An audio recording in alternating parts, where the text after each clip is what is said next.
bond resolution for the actual purchase of the land, I would imagine, the $3.6 million. You vote, it's number 13 on the administrative calendar. The question is, why couldn't we've apparently been very wasteful in our... I'm sorry, did you say?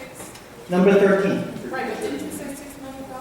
No, 3.6. I'm sorry, I misheard you.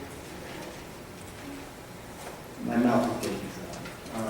Would you like the water? No, it's okay. We've been very wasteful in the park district over the last 11, 12 years. We've 120% increase. I don't think anyone can justify it.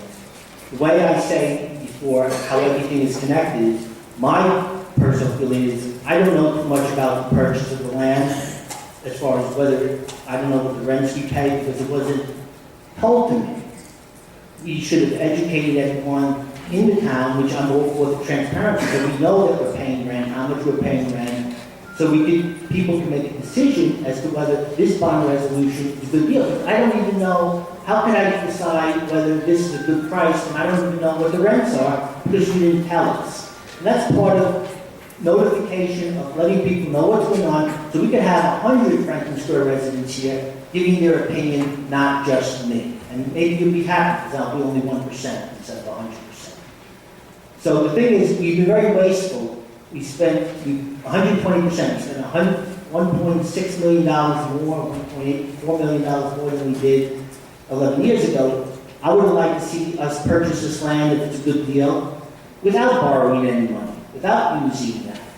And the thing is, what I'd like to see done before you vote on this, and unfortunately, it's too late now because you can kind of march in step with each other. Once you put on a resolution, very few people have voted against it.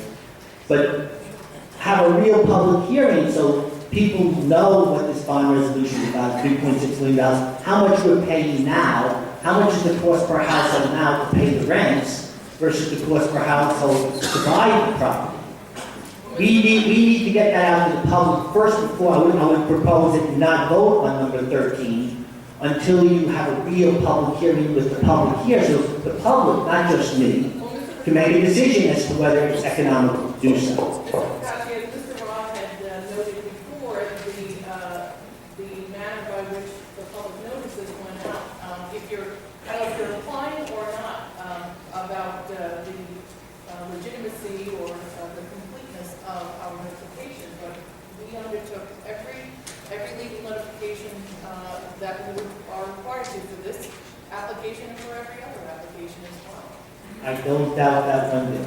If you look at the Tuesday public notices, I can't even read them with my reading glasses on. I need literally a magnifying glass to read those. People generally don't learn too much. Unless they're looking for something specific in the public notices, they don't really learn about what's going on with the government and public notices. If you want to keep everything silent and quiet from the public, you just put what you're legally required to do. That's what my school board advocates for. They say the same thing. Meanwhile, when they want something to happen, my kids come home with flyer after flyer after flyer after flyer when they want something to happen. Otherwise, when you question about something like contracts, they'll say, oh, well, the public hearing was in the public notices. And what is it, 5-point font in there? It's barely legible.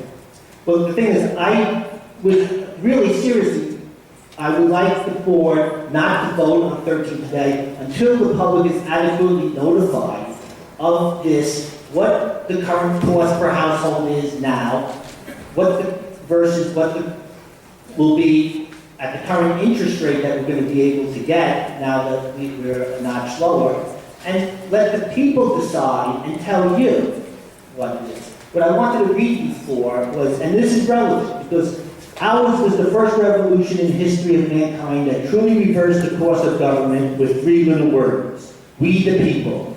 We the people tell the government what to do. It doesn't tell us. We the people are the driver, the government is the car. And we decide where it should go and by what route and how fast. Almost all the world's constitutions are documents in which governments tell the people what their privileges are. Our Constitution is a document in which we, the people, tell the government what it is allowed to do. We the people are free. This belief has been the underlying basis for everything I've tried to do this past 8 years.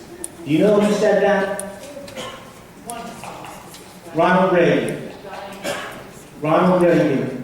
You should know this. You know why? Because I have the article back in 2005 when we have a Ronald Reagan memorial out there, and you said that Ronald Reagan brought stability to government. This is what he said in his farewell address. This is an excerpt from his farewell address. We the people can't decide anything unless we the people are educated.